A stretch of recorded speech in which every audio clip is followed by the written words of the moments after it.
Hi friends, welcome to my recipe corner. അപ്പോൾ ഇന്നൊരു special ലഞ്ചാണ് കേട്ടോ, ഒരു വെറൈറ്റി വെജിറ്റബിൾ പുലാവ്. അപ്പോൾ സൂപ്പർ ടേസ്റ്റിയാണ്.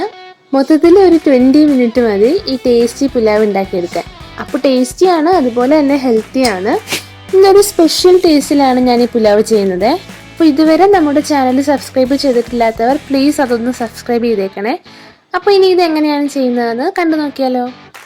അപ്പോൾ അതിനായിട്ട് ഞാനിവിടെ 7 ലിറ്ററിൻ്റെ ഒരു കുക്കർ എടുത്തിട്ടുണ്ട്. അതിലേക്ക് ആദ്യം ഞാനൊരു 4 ടേബിൾ സ്പൂൺ നെയ്യ് ചേർക്കുവാണ്.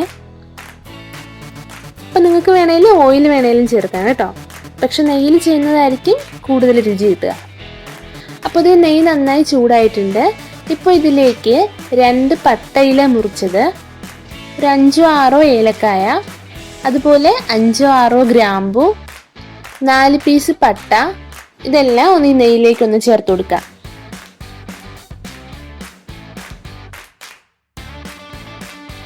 ഇനി 1 ടീസ്പൂൺ ജീരകം,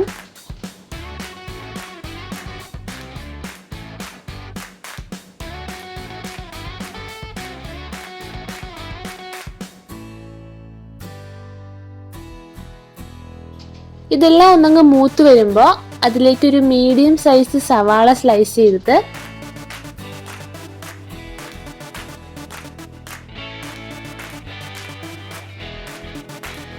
രണ്ട് പച്ചമുളക് ചെറുതായി മുറിച്ചത്, ഇതെല്ലാം കൂടി ഒന്നങ്ങ് വഴറ്റിയെടുക്കാം.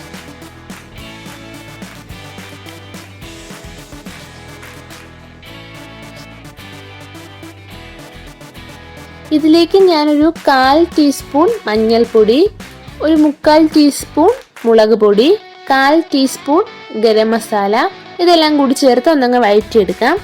അപ്പൊ ഈ പൊടികളുടെ എല്ലാം പച്ചമണം നന്നായി ഒന്ന് മാറണം കേട്ടോ.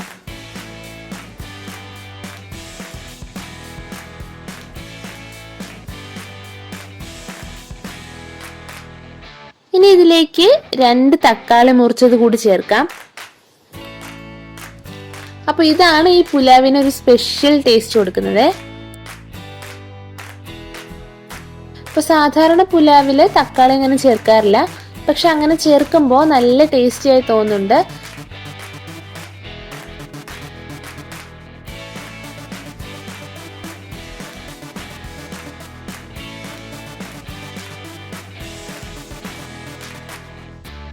അപ്പോൾ ഇത് തക്കാളി നന്നായി വഴന്നു വന്നിട്ടുണ്ട്. ഇനി ഇതിലേക്ക് ഒരു ക്യാരറ്റ് ചെറുതായി മുറിച്ചത്, ഒരു ഉരുളക്കിഴങ്ങ് മുറിച്ചത്, 10 ബീൻസ് ചരിച്ച് കുറച്ച് വലുതായി മുറിച്ചത്, 1/2 കപ്പ് ഫ്രോസൺ ഗ്രീൻ പീസ്, കുറച്ച് മഷ്റൂം. ഇനി ഇതെല്ലാം വെജിറ്റബിൾസ് നിങ്ങൾ ചേർക്കണമെന്നില്ല. ഇപ്പൊ കോളിഫ്ലവർ ഉണ്ടെങ്കിൽ അത് ചേർക്കാം. ഇപ്പൊ എൻ്റെ കയ്യിൽ ഇപ്പൊ കോളിഫ്ലവർ ഇല്ല കേട്ടോ, മഷ്റൂം കയ്യിലുണ്ടായിരുന്നത് കൊണ്ട് ഞാനത് ചേർത്തതേ ഉള്ളൂ. അപ്പൊ സാധാരണ ഞാൻ ചെയ്യുമ്പോൾ എല്ലായ്പ്പോഴും മഷ്റൂം അങ്ങനെ ചേർക്കാറില്ല. ഇനി ഇതിലേക്ക് 1 ടേബിൾ സ്പൂൺ ഇഞ്ചി വെളുത്തുള്ളി പേസ്റ്റ് ചേർത്ത് കൊടുക്കാം. അപ്പൊ ഞാൻ സാധാരണ ഈ വെജിറ്റബിൾസ് ഒക്കെ ചേർത്തതിന് ശേഷമാണ് കേട്ടോ ഈ പേസ്റ്റ് ചേർത്ത് കൊടുക്കാറ്. അങ്ങനെ ആകുമ്പോഴാണ് ഒരു നല്ലൊരു അതിൻ്റെ ഒരു ഫ്ലേവർ കിട്ടുന്നത്. അപ്പോൾ പച്ചക്കറികളൊക്കെ വഴന്നു വരുന്ന സമയം കൊണ്ട് തന്നെ ഇതൊന്ന് മൂത്ത് കിട്ടും. ഒരു 2 മിനിറ്റ് നന്നായി ഒന്ന് മിക്സ് ചെയ്തെടുക്കണം.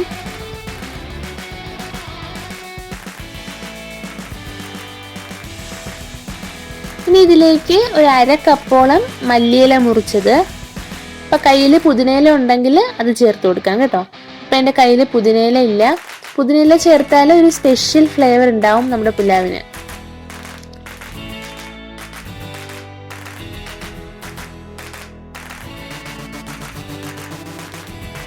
അപ്പോൾ ഇതെല്ലാം നന്നായി മിക്സ് ചെയ്തെടുത്തിട്ടുണ്ട്.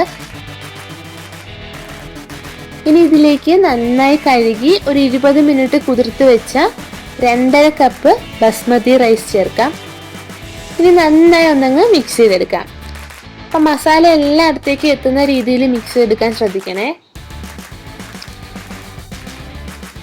അപ്പോൾ ഇത് ഇപ്പോൾ കാണാൻ തന്നെ നല്ല കളർഫുൾ ആയിട്ടുണ്ട്, നല്ലൊരു മണമൊക്കെ വരുന്നുണ്ട്. ഒരു പകുതി നാരങ്ങയുടെ നീര്,